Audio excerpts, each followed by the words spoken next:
வீட்ல எலி தொல்லை ரொம்ப அதிகமா இருக்குன்னா, இந்த ஒரு டிப்ப மட்டும் ட்ரை பண்ணி பாருங்க. ரொம்ப எஃபெக்டிவா ஒர்க் ஆகும். Hi friends, welcome back to our channel. எல்லாரும் எப்படி இருக்கீங்க? கண்டிப்பா நல்லா இருப்பீங்க நம்புறேன். இன்னைக்கு நம்ம சேனல்ல எல்லாருக்குமே யூஸ்ஃபுல்லா இருக்கக்கூடிய டிப்ஸ் தான் ஷேர் பண்ணியிருக்கேன். எலி வந்துட்டாலே நம்ம வீட்ல வந்து பார்த்தீங்கன்னா, எல்லா பொருளையும் வீணாக்கிரும். அது மட்டும் இல்லாம அது நம்மளுக்கு ஒரு ரொம்ப வந்து பார்த்தீங்கன்னா, டிஸ்டர்பன்ஸா இருக்கும். ஸோ நீங்க எவ்வளோ டிப் ட்ரை பண்ணி பார்த்துட்டு உங்களுக்கு எதுவுமே ஒர்க் ஆகலைன்னா, வீட்ல இருக்கக்கூடிய பொருளை வச்சு நம்ம வந்து இதில டிப்ஸ் வந்து ரெடி பண்ணியிருக்கோம். அது என்னன்னு தெரிஞ்சுக்க வீடியோவை ஸ்கிப் பண்ணாமல் பாருங்கள். அதுக்கு முன்னாடி நீங்கள் இப்போ தான் ஃபஸ்ட் டைம் பார்க்குறீங்கன்னா இப்போவே சப்ஸ்கிரைப் பண்ணிக்கோங்க. கூட இருக்க பெல் சிம்பிளை கிளிக் பண்ணிக்கோங்க. இப்போ வாங்க வீடியோக்குள்ளே போகலாம். இப்போ அதுக்கு வந்து நான் இங்கே ஈனோ தான் எடுத்திருக்கேன். இப்போது இந்த மாதிரி ஏதாவது நம்ம ஃபுட் வாங்கும்போது கண்டெய்னர்ஸ் கொடுப்பாங்க இல்லையா, அதை வந்து எடுத்துக்கோங்க. இதுக்குன்னு சொல்லிட்டு தனியாக இந்த மாதிரி கண்டெய்னர்ஸ் வச்சுக்கோங்க. நம்ம டெய்லி சமையலுக்கு யூஸ் பண்ணுற பாத்திரங்களை யூஸ் பண்ணாதீங்க. இப்போ இதில் வந்து ஒரு அரை பேக்கெட் அளவுக்கு வந்து நான் ஈனோ தான் கட் பண்ணி போட்டிருக்கேன். எவ்வளோ ரெடி பண்ணுறீங்களோ அதுக்கேற்ற மாதிரி ஈனோ பவுட்ரு வந்து நீங்கள் சேர்த்துக்கலாம். ஸோ அரை பேக்கெட் இருந்தாலே உங்களுக்கு போதுமானது. இப்போ இது கூட வந்து டூத் பேஸ்ட் தான் நான் இங்கே சேர்த்துருக்கேன். இப்போ இந்த ஈனோ டூத் பேஸ்ட் இது ரெண்டும் சேரும்போது உங்களுக்கு பயங்கரமான ரியாக்ஷன் வந்து பார்த்திங்கன்னா நடக்கும். ஸோ இது ரெண்டுத்தையும் இந்த மாதிரி நல்லா வந்து மிக்ஸ் பண்ணிக்கோங்க. இப்போ மிக்ஸ் பண்ணதுக்கப்புறம் இது வந்து நம்ம மாவு மாதிரி உருண்டையாக சப்பாத்தி மாவு மாதிரி பிசைஞ்சு எடுக்கணும்.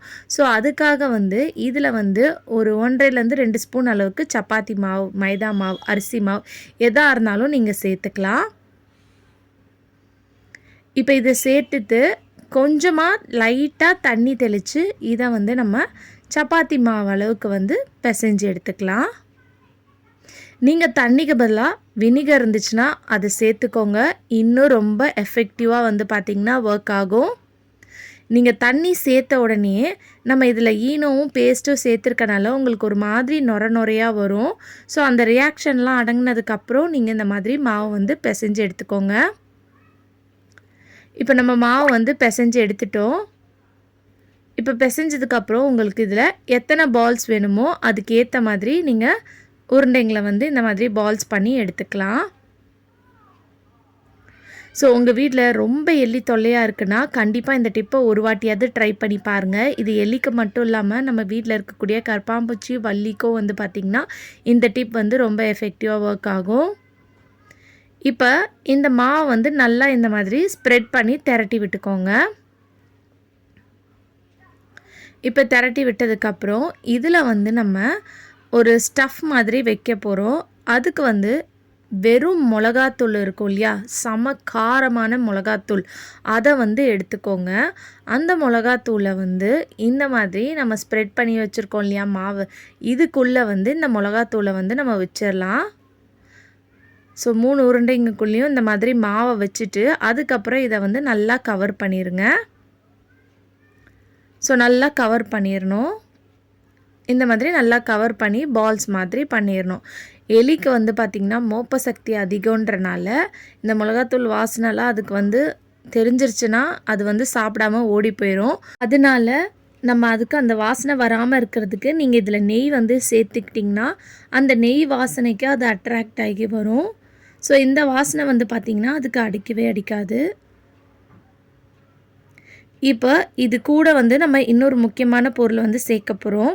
நம்ம வீட்டில் இருக்கக்கூடிய பிஸ்கெட்டோ இல்லை இந்த மாதிரி கேக் இருக்கும் இல்லையா, அதை வந்து எடுத்துக்கோங்க. பிஸ்கெட்டாக இருந்தாலும் ஓகே, இல்லை இந்த மாதிரி ஏதாவது கேக் இருக்கும் இல்லையா, வேஸ்ட்டாக இருக்கக்கூடிய கேக்கு, எக்ஸ்பீரி ஆனது, அதை வந்து எடுத்துக்கிட்டு இப்போ இந்த கேக்கை வந்து நம்ம உருண்டை பிடிச்சி வச்சுருக்கோம் இல்லையா, அதை மேலே சுற்றி இந்த மாதிரி கவர் பண்ணிடுங்க. ஸோ இந்த கேக்கு, பிஸ்கெட்லாம் வந்து பார்த்திங்கன்னா எலிகளுக்கு அந்த பிஸ்கெட்டோட ஸ்மெல் ரொம்ப பிடிக்கும். ஸோ அது சாப்பிட்றதுக்கு வந்து அட்ராக்ட் ஆகி வந்து பார்த்திங்கன்னா சாப்பிட்டுரும். ஸோ இந்த மாதிரி கேக்கை வந்து நான் கையிலேயே வந்து பவுட்ரு மாதிரி கொஞ்சம் இந்த மாதிரி ஸ்மாஷ் பண்ணி விட்டுட்டு அதுக்கு மேலே ஒரு கோட்டிங் மாதிரி கொடுத்துட்டேன். ஸோ இதில் வந்து நல்ல ஒரு வாசனையாக இருக்கும் இந்த கேக்கு.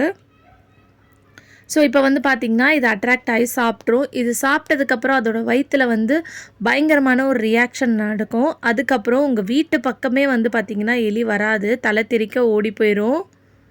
ஸோ கண்டிப்பாக இந்த டிப் ரொம்ப எஃபெக்டிவாக ஒர்க் ஆகும். ஒரு வாட்டியாவது ட்ரை பண்ணி பாருங்கள். இப்போ இந்த பால்ஸை வந்து நீங்கள் நிறைய பேர் வந்து கமெண்ட்ஸில் காரில் எலி தொல்லையாக இருக்குது, இந்த மாதிரி அங்கே வைக்கலாமான்னு கேட்குறீங்க. தாராளமாக வைக்கலாம். அதே மாதிரி உங்கள் வீட்டில் வந்து இந்த கபோர்ட்லாம் இருக்குது, பேப்பர்ஸ்லாம் வந்து எலி கடிச்சு போடுதுன்னா அந்த இடத்துல வச்சு விடுங்க. மெயினாக வந்து கிச்சனில் வைக்கும்போது இதுக்கு சாப்பிட்றதுக்கு வேறு எதுவுமே வந்து கிடைக்காத மாதிரி பார்த்துக்கோங்க. நைட் டைமில் வச்சுட்டு அடுத்த நாள் காலையில் எடுத்து தூக்கி போட்டுருங்க. இருந்துச்சுன்னா தூக்கி போட்டுருங்க, அப்படி இல்லைன்னா ஓகே. ஏன்னா நம்ம வீட்டில் இருக்கக்கூடிய கிட்ஸோட சேஃப்டியும் ரொம்ப முக்கியம். கண்டிப்பாக இந்த டிப்பை ட்ரை பண்ணி பாருங்கள். ஓகே ஃப்ரெண்ட்ஸ், இன்றைக்கி வீடியோவில் நான் ஷேர் பண்ணியிருந்த டிப் கண்டிப்பாக உங்களுக்கு யூஸ்ஃபுல்லாக இருக்கும்னு நினைக்கிறேன். அப்படி யூஸ்ஃபுல்லாக இருந்துச்சுன்னா மறக்காமல் நம்ம சேனலை லைக் பண்ணுங்கள், ஷேர் பண்ணுங்கள், கமெண்ட் பண்ணுங்கள், சப்ஸ்கிரைப் பண்ணிக்கோங்க. தேங்க்யூ ஃபார் வாட்சிங்.